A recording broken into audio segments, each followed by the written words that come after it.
Hello dear students, कैसे हैं आप सब। आज हम डिस्कस करने वाले हैं गेट 2013 के electronics and communication engineering paper के कंट्रोल सिस्टम्स के सॉल्यूशन के बारे में। हमने ऑलरेडी गेट 2013 के इलेक्ट्रिकल एंड इंस्ट्रूमेंटेशन इंजीनियरिंग के कंट्रोल सिस्टम सॉल्यूशंस के वीडियो शेयर कर दिए हैं, अपलोड कर दिए हैं। आपको नीचे डिस्क्रिप्शन में उसके लिंक्स मिल जाएंगे और ऊपर आई बटन में भी उसका लिंक मिल जाएगा। ठीक है। मैंने पहले भी आपको कहा था कि गेट 2013 और उससे पहले के जो पेपर है उसमें most of the control system के सॉल्यूशन कॉमन रहते हैं। एक या दो क्वेश्चंस चेंज होते हैं बेस्ड ऑन दी कौन सी ब्रांच का पेपर है। तो आपको ये पेपर में भी देखने को मिलेगा कि सिर्फ एक ही क्वेश्चन है जो नया है, बाकी के जो 6 क्वेश्चन है आउट ऑफ 7 वो सिमिलर है। बट फिर भी मैं क्या करने वाला हूं, आपको यहाँ पे उसका लॉजिक बता दूंगा और राइट ऑप्शन बता दूंगा, मेथोडोलॉजी बता दूंगा। डिटेल सॉल्यूशन जो है आपको इलेक्ट्रिकल और इंस्ट्रूमेंटेशन पेपर के सॉल्यूशन में से मिल जाएगा। ठीक है। Let's start the video. हमारा फर्स्ट क्वेश्चन है ये, और प्रॉब्लम स्टेटमेंट क्या है। The bode plot of a transfer function G of S is shown in the figure below. और हमें क्या करना है, हमें उसका ट्रांसफर फंक्शन फाइंड करना है। अभी ये डिटेल आप पढ़ोगे ना पढ़ोगे उसका फर्क नहीं पड़ेगा, क्योंकि आपको ये जो मैग्नीट्यूड प्लॉट दिया है उसके ऊपर से ही सारी इंफॉर्मेशन क्लियर है। राइटिंग में जस्ट दे के आपको कंफ्यूज किया जा रहा है, आपको कंफ्यूज नहीं होना है। तो हमें ये पहला ही स्लोप मिल रहा है और ये देखो स्लोप कांस्टेंट है, यहाँ पे कोई भी दूसरा स्लोप नहीं मिल रहा है। राइट। हमें इससे क्या पता चल रहा है कि हमारे सिस्टम में पोलेट ओरिजिन है ना, समथिंग लाइक के बाय एस। अभी एस का पावर कितना है वो कैसे पता चलेगा, कि ये स्लोप का मैग्नीट्यूड अगर मिल जाए कि ये -20 dB पर डिकेड है या -40 dB पर डिकेड, तो हमें पता चल जाएगा। तो ये मैग्नीट्यूड कैसे पता चलेगा। यहाँ से क्लियर हमें पता चल रहा है कि ये जो फ्रीक्वेंसी है दैट इज 1 रेडियन पर सेकेंड, और जो ये एंड हो रहा है ये है 10 रेडियन पर सेकेंड। मतलब कि ये टोटल जो डिस्टेंस है यहाँ से यहाँ वो 1 डिकेड का है। Right, up to this point. This is 1 radian पर सेकेंड का डिस्टेंस है, मतलब कि 1 डिकेड है। तो अब हमें अगर ये वर्टिकल डिस्टेंस मिल जाए from this point to this point, ये जो वर्टिकल डिस्टेंस है वो मिल जाए तो हमें स्लोप पता चल जाएगा। तो ये वर्टिकल डिस्टेंस कितना दिख रहा है, 32 minus, sorry not this point, this point. अगर हमें इतना डिस्टेंस मिल जाए तो ये डिस्टेंस है 32 माइनस -8, मतलब कि 40 dB का। और ये जो लाइन है वो डाउनवर्ड जा रही है, वो इंडिकेट कर रही है कि इसका स्लोप नेगेटिव है। तो इसका स्लोप कितना होगा, -40 dB पर डिकेड। हमें बेसिकली एक आइडिया मिल गया कि हमारा जो ट्रांसफर फंक्शन है वो होगा जी ऑफ एस के बाय एस स्क्वायर टाइप का, क्योंकि -40 dB पर डिकेड है, कांस्टेंट स्लोप है और कोई क्रॉस ओवर फ्रीक्वेंसी है नहीं। हमें इस तरह का ट्रांसफर फंक्शन मिलेगा, है ना। अगर आप एलिमिनेशन मेथड करो तो ये आंसर नहीं हो सकता, फिर ये भी नहीं हो सकता। Now you need to find K. अब आपको क्लियरली पता है कि this is the starting point, this is the starting point, और ये जो स्टार्टिंग पॉइंट होता है एट ओमेगा इक्वल्स टू 1, उसका मैग्नीट्यूड होता है 20 log k। ठीक है, क्योंकि अगर आप इसको फर्दर एक्सटेंड करो तो ये स्टार्ट हुआ होगा यहाँ कहीं पे ओमेगा इक्वल्स टू 0.1 के ऊपर से, और ये पॉइंट से ऊपर गया होगा कितना, 20। ठीक है। अगर हमारा स्लोप -40 dB पर डिकेड है तो अगर ये स्टार्टिंग लाइन है तो उसका फर्स्ट स्लोप ड्रॉ करने के लिए ये ऊपर 40 गया होगा। मतलब कि आप देखोगे कि ये 32 से जा रहा है तो हमें यहाँ पे मिलेगा कुछ 72। तो उसके नीचे 40 तक आओगे तो आपको ये 32 मिलेगा। दैट इज दी हमारा स्ट्रेट लाइन। किसका स्ट्रेट लाइन, 20 log k का। 20 log k मिलेगा 32। From this it is very clear कि आपका जो k है वो कितना होगा, 10 raised to 32/20। It is very clear कि वो 32 तो नहीं होगा। यही होगा। B is the right answer. अभी आप इसको सिंप्लीफाई भी करोगे तो आपको जो k है वो इतना ही मिलेगा, 39.8। Your k is 39.8। तो अगर आप इसको यहाँ पे रखोगे तो आपका आंसर आएगा G of S that is 39.8 by s square. So B is the right answer. ठीक है, now let's see next question. ये भी अच्छा क्वेश्चन है, कॉन्सेप्ट क्लियर करने वाला। सो स्टेटमेंट क्या है, which one of the following statement is not true, मतलब कि out of A B C D कोई एक स्टेटमेंट तो है जो फॉल्स है। ठीक है, अब फॉर अ कंटिन्यूअस टाइम मतलब कि टाइम डिपेंडेंट है, कॉजल है मतलब कि सिस्टम जो है वो पास्ट और प्रेजेंट उसके ऊपर ही डिपेंड करती है, फ्यूचर के ऊपर डिपेंड नहीं करेगी, एंड स्टेबल सिस्टम। ठीक है, सो अगर सिस्टम स्टेबल भी है, कॉजल भी है और कंटिन्यूअस टाइम है, सो आउट ऑफ दिस फोर कौन सा फॉल्स है वो हमें फाइंड करना है। ठीक है, so let's see A option, all the poles of the system must lie on left hand side of the J omega axis. बराबर है, क्योंकि जे ओमेगा एक्सिस है that is S equals to 0, उसके left hand side हो गए तो ही system stable होगी, तो स्टेबल करने के लिए ये तो सही है। फिर zeros of the system can lie anywhere in the S plane, सही बात है, जीरोस जो है वो न्यूमरेटर का पार्ट होता है, वो अगर राइट हैंड साइड भी रहे तो सिस्टम आपकी क्या होगी, नॉन मिनिमम फेज होगी, but as system is causal it is also valid, so zeros can be left side और right side. Now all the poles must lie within mod S equals to 1, ये कौन सा statement है, mode S equals to 1, ऐसा तो कोई control theory में है ही नहीं for S domain. Mod S equals to 1 मतलब क्या, S equals to -1, S equals to +1, -1 कब होगा, जब आपका एस लेस देन 0 होगा और ये एस ग्रेटर देन 0 होगा। मतलब क्या कि अगर आपका राइट हैंड साइड पे भी है तो भी सिस्टम स्टेबल रहेगा for this statement, which is false ना, क्योंकि स्टेबल के लिए पूछा है। अगर आपका एस ग्रेटर देन 0 रहा, सिस्टम के पोल्स राइट हैंड साइड पे रहे तो सिस्टम तो अनस्टेबल होगा, so this is clearly the false statement, so this is the false statement सी।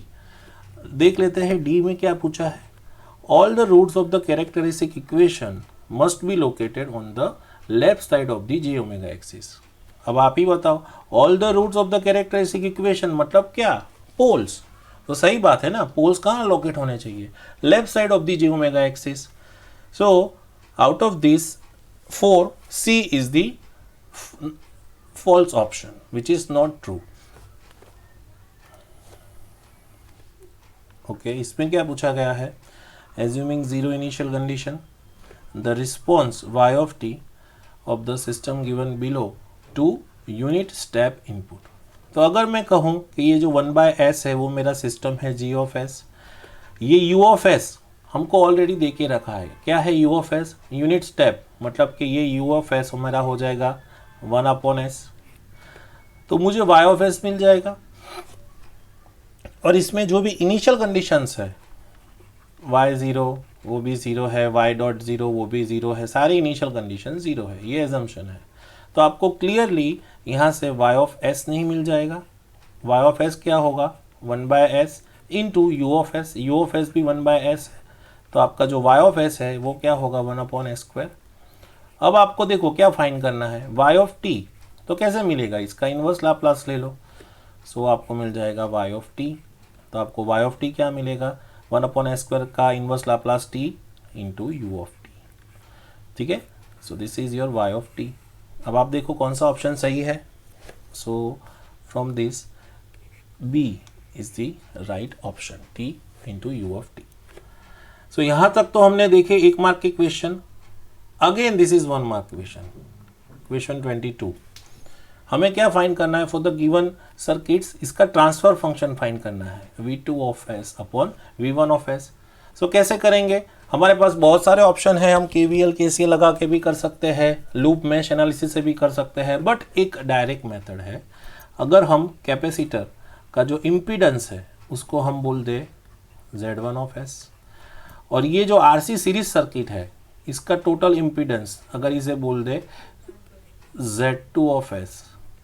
ठीक है, तो आप देखो आपकी सर्किट ऐसी हो जाएगी, kind of half T network जैसा हो जाएगा, t1 of s, z1 of s, sorry यहाँ पे z2 of s और यहाँ से आउटपुट। तो आप डायरेक्टली वोल्टेज डिवाइडर अप्लाई कर सकते हो ना, तो अगर आप वोल्टेज डिवीजन यूज करोगे तो आपको डायरेक्टली v2 of s नहीं मिल जाएगा, सो V2 ऑफ एस क्या होगा, that is V1 of S into Z2 of S divide by Z1 of S plus Z2 of S. ठीक है, अब आप इंडिविजुअल इसके इम्पीडेंस कैलकुलेट करोगे तो आपको जो Z1 ऑफ एस है वो आएगा 1/CS, आपका जो Z2 ऑफ एस है वो क्या आएगा, R और C सीरीज में है तो ये आएगा RCS प्लस 1/CS। तो आप Z1 और S and Z2 of S की ये वैल्यूज़ यहाँ पे पुट अप करोगे और यहाँ पे V1S को डिवाइड कर दोगे तो आपको मिलेगा V2 of S upon V1 of S, that is the required transfer function. और वो अगर सिंप्लीफाई करोगे तो आपको मिलेगा RCS प्लस 1 और नीचे मिलेगा RCS प्लस 2। ठीक है, सो अगर आप RC फाइंड करोगे यहाँ से, क्योंकि आपको R जो दिया है वो कितना है 10K, मतलब के 10⁴ ओम, और आप C देखोगे तो 100 माइक्रोफेराड है तो ये है 10⁻⁻⁴ फैराड है। तो इसके ऊपर से जो टाइम कांस्टेंट होता है RC वो आपको मिलेगा 1 सेकेंड। तो आप RC की 1 सेकेंड वैल्यू यहाँ पे रख दोगे तो आपको जो T ऑफ S मिलेगा वो क्या मिलेगा, S plus 1 upon S plus 2। So based on this derivation हमारा कौन सा ऑप्शन सही है, this D is the right option. ज़्यादा डिटेल आपको गेट 2013 के इंस्ट्रूमेंटेशन और इलेक्ट्रिकल पेपर्स में मिल जाएंगे, है ना। हाँ, again we have covered this in both the solutions, but फिर से इसका फंडामेंटल देख लेते हैं। तो इसमें क्या पूछा गया है कि हमारे पास डीसी मोटर है, ये डीसी मोटर है और डीसी मोटर का ओपन लूप ट्रांसफर फंक्शन ये है। सो दिस इज G0S और ये हमारा डीसी मोटर है। ठीक है, अब ये डीसी मोटर को कंट्रोल करने के लिए हमने सीरीज में एक एम्पलीफायर या तो प्रोपोर्शनल कंट्रोलर लगा दिया है। अगर मैं उसको बोलूँ एम्पलीफायर जिसका गेन K है और उसको मैंने फीडबैक में ले लिया है फिर, तो ये G0S तो हो गई ओपन लूप सिस्टम। सो ये G0S हो गई ओपन लूप सिस्टम। ठीक है, दैट इज 10/10S प्लस 1। और अगर मैं पूरे क्लोज लूप की बात करूं ओवरऑल सिस्टम की, तो मुझे क्लोज लूप सिस्टम क्या मिलेगी भाई, वो मिलेगी KA into G0S upon 1 plus KA into G0S, right. अब देखो प्रॉब्लम स्टेटमेंट क्या है। अब आपको ये पूछा गया है the approximate value of K that will reduce the time constant of the closed loop system by 100 times as compared to that of the open loop system। तो अगर मैं कोई भी सिस्टम को इस तरह से रिप्रेजेंट करता हूँ G ऑफ S, चलो मैं अगर मैं ओपन लूप सिस्टम को ये फॉर्म में रिप्रेजेंट करता हूँ तो ये हो जाएगा K0 अपॉन 1 प्लस τ0S, इसे कहते हैं टाइम कांस्टेंट फॉर्म। और यहाँ पे जो मुझे τ0 मिलेगा इसे मैं कहूँगा सिस्टम का टाइम कांस्टेंट, राइट। और ये कौन सा टाइम कांस्टेंट होगा, ये ओपन लूप सिस्टम का टाइम कांस्टेंट होगा। और अगर मैं G0S को इससे कंपेयर करूँ तो मुझे क्लियरली ओपन लूप सिस्टम का टाइम कांस्टेंट मिल जाएगा T0, वो क्या मिलेगा 10 सेकेंड। ठीक है, चलो अब मुझे क्या पूछा गया है, now this 10 second is too large. मुझे सिस्टम जो डीसी मोटर है उसको फास्ट करना है, मतलब कि अब मुझे ये KA है उसको मुझे ट्यून करना है। कितना ट्यून करना है, सच दैट जो मेरी क्लोज लूप सिस्टम है उसका जो टाइम कांस्टेंट होगा τC वो कितना होना चाहिए, ओपन लूप सिस्टम के टाइम कांस्टेंट से 100 टाइम्स कम होना चाहिए। ठीक है, मतलब क्या कि मेरी close loop systems 10 times faster हो गई ओपन लूप सिस्टम से। Close loop system is 10 times faster than open loop system. तो आपको इसके ऊपर से आपका जो T0 है वो क्या मिलेगा 10/100 दैट इज 0.1 सेकेंड।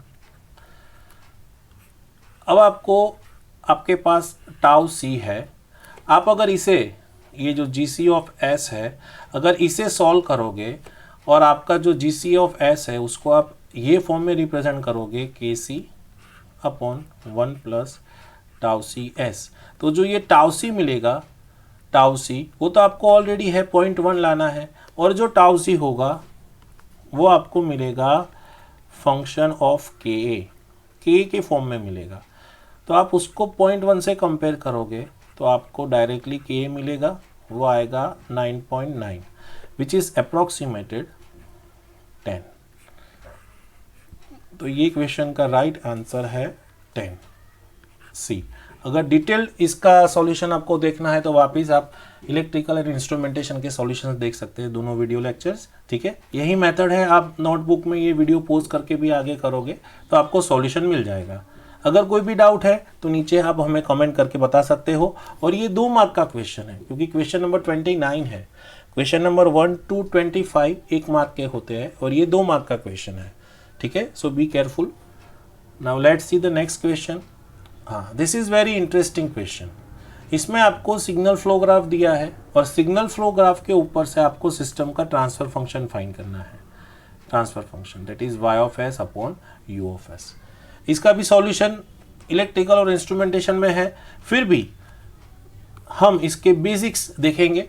मैंने वहाँ भी आपको बताया था, उसमें भी आपको पूछा है कि इसके 2 टाइप के सॉल्यूशन है। एक मिलेगा हमें बेसिक मेसन्स-गेन फॉर्मूला से और एक सॉल्यूशन जो है वो मिलेगा स्टेट वेरिएबल मेथोडोलॉजी से।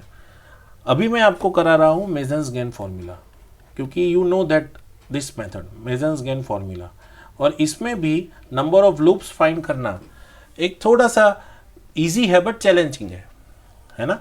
सो हम इसमें देखेंगे मेसन्स-गेन फॉर्मूला से। तो मेसन्स-गेन फॉर्मूला के हिसाब से हमें सबसे पहले फाइंड करना पड़ेगा n। n क्या होता है? Number of forward path. So number of forward path कितने मिलेंगे? तो आपको ये देखना है कि ये इनपुट नोड से आउटपुट नोड हम कौन से वे में जा सकते हैं। तो एक तो ये रास्ता है सीधा सीधा, यहाँ से जाओ, और दूसरा ये रास्ता है, यहाँ से जाके ऊपर से जाओ, ठीक है। So we have this 2 ways. So आपको n इक्वल्स टू 2 मिल जाएगा। फिर दूसरा, ये दोनों फॉरवर्ड पाथ के लिए आपको फाइंड करना पड़ेगा forward path gain P1 and forward path gain P2। तो P1 एंड P2 मिल जाएंगे। अगर ये स्ट्रेट पाथ है तो उसके लिए P1 क्या होगा? s⁻1 इंटू s⁻1, मतलब कि s⁻2। और ये जो पैरेलल अपर पाथ है उसके लिए आपको फॉरवर्ड पाथ गेन क्या मिलेगा? s⁻1। क्लियर? तो आपका आधा काम हो गया। अब आपको क्या फाइंड करना है? Now you need to find the delta S, system का डिटर्मिनेंट। तो सिस्टम का डिटर्मिनेंट फाइंड करने के लिए अब आपके पास क्या होना चाहिए? सिंगल लूप्स होनी चाहिए। अब आप ध्यान से देखो ये SFG को, तो आपको पता चलेगा कि इसमें कोई नॉन टचिंग लूप्स नहीं है। सिस्टम में कोई नॉन टचिंग लूप्स अवेलेबल है ही नहीं। Non touching loops not available. तो आपको सिर्फ क्या करना है, इसमें जस्ट सिंगल लूप्स फाइंड करनी है। तो चलो स्टार्ट करते हैं। Will begin with this node. तो ये नोड के ऊपर सिंगल लूप्स कितनी मिलेगी? चलो, तो सबसे पहले तो ये एक लूप मिलेगी, राइट। तो उसका लूप गेन मैं लिख देता हूँ L1।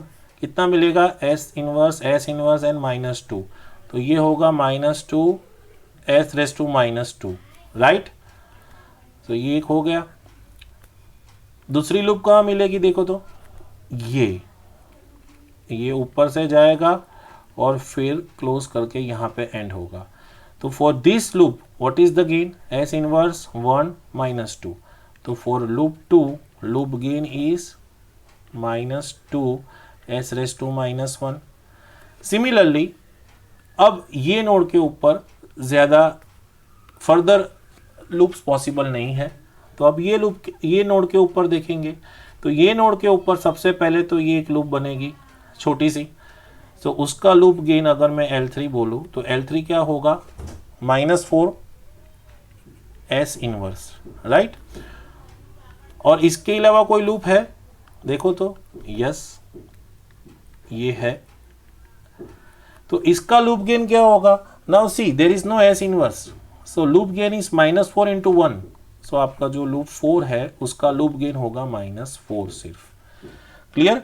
तो ये आपको मिल गया, सिंगल लूप्स के गेन मिल गए, नंबर ऑफ फॉरवर्ड पाथ मिल गए, फॉरवर्ड पाथ गेन मिल गए। तो as per measures gain formula आपका जो टी ऑफ एस होगा वो क्या होगा? P1 delta 1 plus P2 delta 2 divide by delta, और आप सारी इंफॉर्मेशन का यूटिलाइजेशन करोगे, है ना, तो आपको जो टी ऑफ एस है वो क्या मिलेगा? वो आपको मिलेगा s+1 upon 5s² plus 6s+2, मतलब कि here option A is the right answer. For further detail आप इलेक्ट्रिकल और इंस्ट्रूमेंटेशन के सॉल्यूशन देख सकते हो, उसमें मैंने पूरा डिराइव किया है कि डेल्टा 1 क्या होगा, डेल्टा 2 क्या होगा और डेल्टा की मैग्नीट्यूड क्या आएगी। ठीक है, डेल्टा 1 एंड डेल्टा 2 तो आपको पता है कैसे फाइंड करना है। पहले फॉरवर्ड पाथ P1 है उसको रिमूव कर देना है, और फिर कितने लूप्स बचते हैं वो देखना है। और डेल्टा 2 कैसे मिलेंगे? फॉरवर्ड पाथ 2 को रिमूव कर दो, फिर कितने लूप्स रहते हैं वो देखो, और उसके हिसाब से आप डेल्टा फाइंड करो। ठीक है, सो ये भी 2 मार्क का क्वेश्चन है, सो आपको ध्यान रखना है ना। Now let's see the next question. So this is the last question, and ये ही क्वेश्चन थोड़ा सा अलग है, थोड़ा सा अलग है मेथोडोलॉजी वाइज, और थोड़ा सा अलग है जनरलाइज जो स्टेट स्पेस के जो एग्जाम्पल्स होते हैं उससे। ठीक है, so let's see, we have 3 nodes, हमारे पास 3 नोड है। ये जो है इनपुट नोड, बीच में है स्टेट नोड, और लास्ट में है आउटपुट नोड। ठीक है, और यहाँ पे रिप्रेजेंटेशन की बात करी जाए तो यहाँ पे शायद ऐसा हम स्टेट वेरिएबल रिप्रेजेंटेशन ले सकते हैं, क्योंकि ये signal is going from this point to this point, मतलब कि यहाँ पे कुछ डॉट वेरिएबल होना चाहिए। So let's say we can assume here second variable और first variable, we can denote it by some x1 dot, तो उसका इंटीग्रेशन करेंगे तो हमें x1 मिलेगा। Got it? ये देखो फीडबैक में नीचे आपको बायस दिया है। अगर मैं बोलूँ दिस इज x2 डॉट, तो आप यहाँ पे उसका इंटीग्रेशन करोगे तो आपको x2 मिलेगा। सो यहाँ तक चीज़ क्लियर हो गई है ना, क्योंकि ये अलग क्यों है?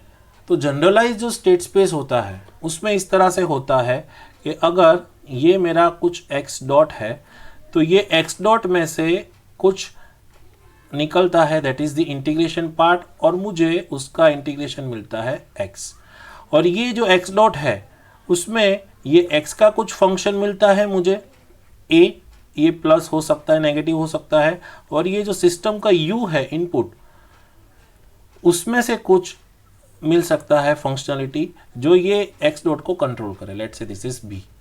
और अगर मैं बात करूं आउटपुट की, तो ये जो मेरा y होता है वो मुझे आउटपुट मिलता है x में से, let's say this is c। मैं ये स्मॉल ले रहा हूं for understanding. So this is called companion form. क्या कहते हैं इसे? Companion form.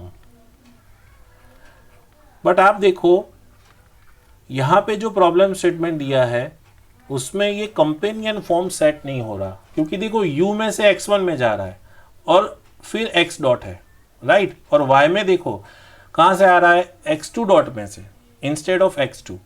सो आपको यूज करना है इसमें non companion methodology, non companion methodology.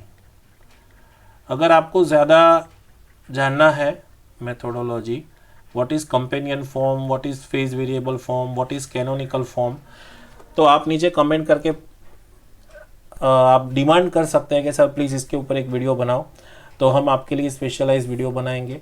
तो सबसे पहले तो मैं इसको कॉपी कर लेता हूँ, क्योंकि हमारे पास 2 सब क्वेश्चन है इसमें, सो हमें एक और भी रेफरेंस चाहिए होगा, तो ये मैंने कॉपी कर लिया। ठीक है, सो ये जो फर्स्ट वाला है उसमें हम फर्स्ट क्वेश्चन सॉल्व करेंगे। सो अभी फॉर दिस हमारे पास ये नहीं है, हमारे पास ये है जो नॉन कंपेनियन है, नॉन कंपेनियन, ठीक है। सो नॉन कंपेनियन को सॉल्व करने के लिए अब वही कॉन्सेप्ट यूज करेंगे, बट आप देखो कैसे। अब हमें x1 डॉट के डायनेमिक्स चाहिए, तो यहाँ से हमें x1 डॉट क्या मिलेगा, चलो देखो तो। सो क्लियरली x1 डॉट क्या दिख रहा है, -1 इंटू x1 तो दिख ही रहा है। सो हम इसको तो डायरेक्ट ले लेंगे, बट ये जो x1 थ्रू x1 डॉट में जा रहा है इनपुट, तो हम क्या बोल सकते हैं, -u, ठीक है। सो ये आपको एक इक्वेशन मिल गया। सेम वे अगर आप x2 डॉट का इक्वेशन फाइंड करो, तो x2 डॉट का इक्वेशन सेम वे कैसा मिलेगा, आप चेक करो क्या मिलेगा, x2 डॉट -x2, और फर्दर आप देखो, आप एनालिसिस करो और हमें बताओ x2 डॉट क्या मिलेगा। मैं आपको पोज करके थोड़ा टाइम दे रहा हूँ, you check it out. x2 dot -x2 और माइनस थ्रू x1 डॉट मिल रहा है, राइट। अब आप x1 डॉट की वैल्यू यहाँ रखो, सो this is -x2, what is x1 dot, this is minus x1 dot is -x1 minus u, तो आपको जो x2 डॉट मिलेगा वो मिलेगा -x2 plus x1 plus u, खत्म। तो ये आपका x2 डॉट हो गया, और ये from x1 dot and from this x2 dot क्या हमें y नहीं मिलेगा। सो हमारा जो y है वो क्लियर क्या है, x2 dot, and what is x2 dot again, that is -x2 plus x1 plus u, क्योंकि y इज x2 डॉट। बस आपको यही तीन इक्वेशन के ऊपर से आपका ABCD मैट्रिक्स मिल जाना चाहिए।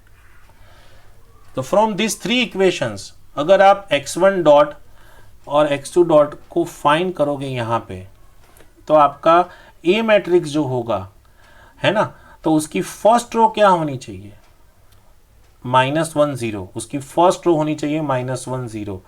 तो ये ऑप्शन नहीं है, पता चल गया, क्योंकि ये फर्स्ट रो -1 है ना, क्योंकि यहाँ x2 पार्ट नहीं है इसीलिए 0। अब आपकी सेकेंड रो क्या होनी चाहिए, 1 -1, सो 1 -1 इसमें है, -1 ये भी नहीं है, और -1 ये भी नहीं है। So it is very clear कि your A is the right option, है ना,